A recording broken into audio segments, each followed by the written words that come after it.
গাড়িতে করে উনি যাওয়ার ক্ষেত্রটা তৈরি করে দিবেন।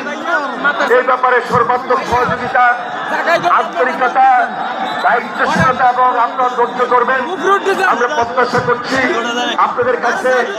আমাদের আজকে এতটুকুই বলবো যে আপনারা আজকে যারা রহমান তিনি আল্লাহ তাআলার হুকুমে উনি আজকে আমাদের মাঝে এসে উপস্থিত হয়ে দেশবাসীর প্রতি কৃতজ্ঞতা প্রকাশ করেছেন।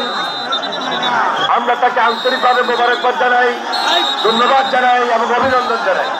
তাছাড়া এই মঞ্চে বিএনপির সংগ্রামী মহাসচিব মির্জা ফখরুল ইসলাম আলমগীর সহ জাতীয় স্থায়ী কমিটির সম্মানিত নেতৃবৃন্দ এবং বিগত আন্দোলন সংগ্রামে যারা যুগপৎ আন্দোলনে নেতৃত্ব দিয়েছেন সমমনা রাজনৈতিক দল, গতভাবে যারা আন্দোলন সংগ্রামে ছিলেন সকল রাজনৈতিক দলের নেতৃবৃন্দ, আমাদের